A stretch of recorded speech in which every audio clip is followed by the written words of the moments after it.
What's good, y'all? It's your boy Sports Brotherhood, and we about to finish up the DFS, man. I know I should have been got these to y'all, but I figured like, hey, let me drop them real quick Saturday, so they still have all day Saturday. And if you a grinder, you up early, checking out any alerts Sunday morning, getting ready for that drop, that tip off at 1 o'clock.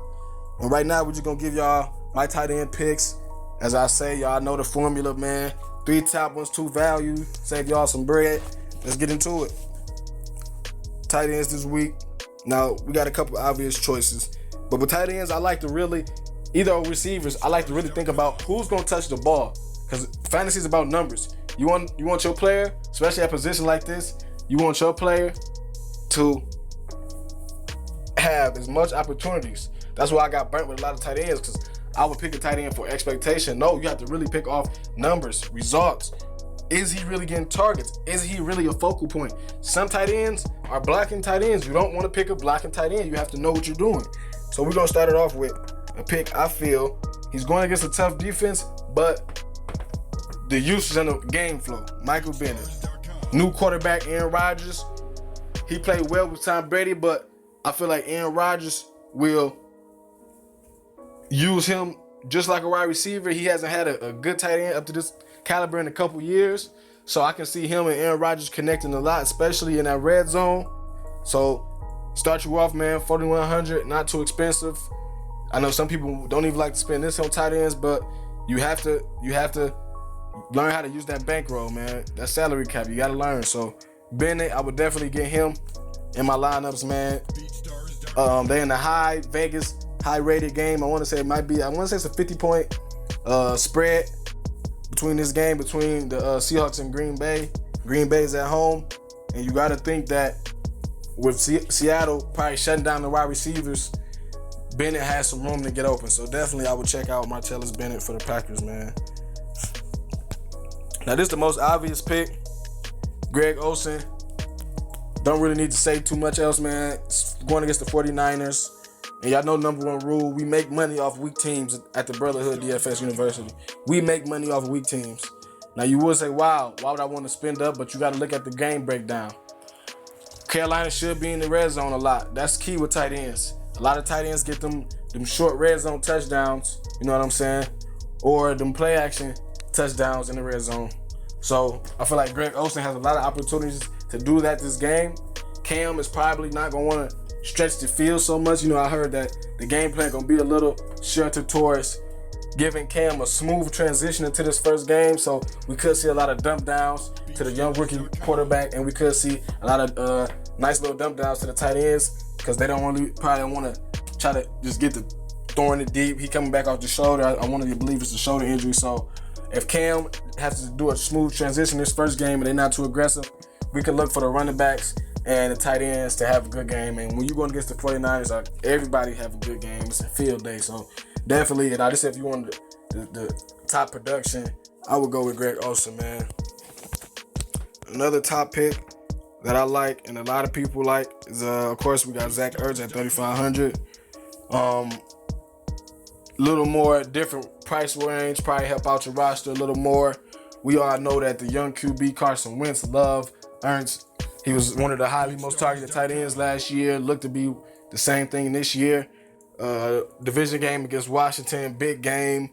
And Washington secondary, we know they had troubles. Even though they got Josh Norman, we know it's still shaky in that secondary.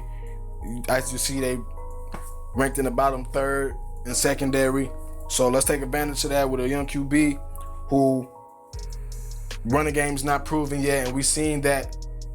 You know what I'm saying? He has the tendency to make mistakes, but one thing he loves is that safety of the tight end, man. That's what a lot of young quarterbacks need. You know what I'm saying? They love that safety blanket. Kind of, he reminds me of like a Dallas Clark to Peyton. I think if things go well between him and Wentz, that's the kind of relationship they can build, and we can see a lot of good receiving stacks from Ertz. So, you know what I'm saying? Like I said, if you don't want to spend up, go ahead and grab your boy Zach Ertz, man.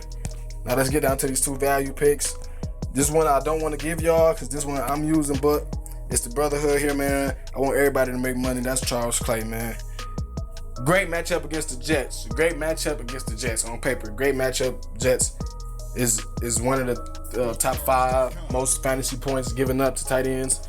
But what really made me go with Clay was not just the pricing, but the reality that Buffalo has really no receiving core. They lost Sammy, and even with Sammy, the receiving core was shaky. But now with him gone, we don't really have no one to step up. It's basically might be just the Tyrod McCoy show and Clay, because Clay has the most chemistry out of anybody in the receiving core with Tyrod. He's been in the last couple years.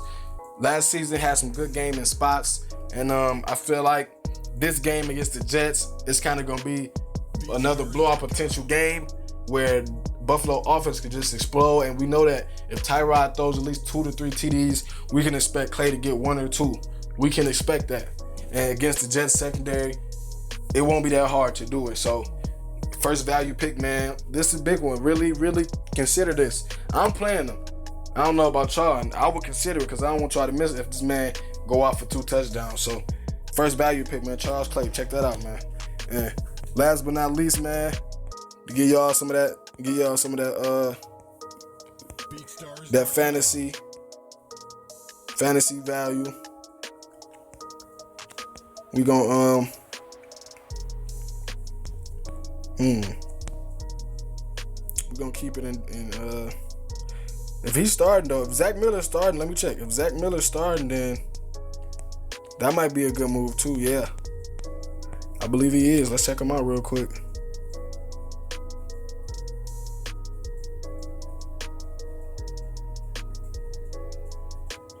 Okay. Zach Miller's got to start, man. You got to go with him. 2,800, even cheaper than Charles Clay. Going against Atlanta, who has struggles in the secondary, as we know, is not no secret. And everybody, you know what I'm saying, this game has a good potential because we don't know if Atlanta's going to come off that Super Bowl layoff, man. A lot of teams do it. And I could see it potentially hitting Atlanta early. I don't think so, though, because they have players like Julio and Matt Ryan. So I really expect Atlanta to blow Chicago out. But on the flip side of that, Mike Glennon, new QB. I think this is his second opportunity to start after not having a good start in Buccaneers in Tampa Bay. So I feel like he's going to play it safe a lot of the times. And we all know when it comes to playing safe, it's really your tight ends or you're dumping it down to the running backs. And that puts Zach Miller in the opportunity. He's starting as the number 1 receiving wide receiver. And we know that Glennon is a smart QB. He does have turnover tendency, but I feel like he would try to be probably more safety since he's getting another chance to prove himself. And you know what I'm saying, he has a rookie behind him. And he has Mark Sanchez behind him too. So I think he would want to play turnover-free ball. And a lot of that consists of getting your tight end involved. And I can see Mike Glennon connecting with Miller a lot in this game, especially if they're down. You know what I'm saying? Moving the ball down the field. I can see this connection going on a lot. So, this is another one, man. This is your boy Sports Brotherhood. Hey, salute to everybody. Hope y'all have a good fantasy day tomorrow. You know what I'm saying? Y'all comment. Let me know how y'all do. I'm probably going to give y'all an update video on how I did. Go over my lineup tomorrow. But y'all just give me some, you know what I'm saying? Give me some news, some feedback. Comment any alerts, because I might miss stuff, man. I want this to be a community. We help each other out. So, you know, like, comment, subscribe, y'all.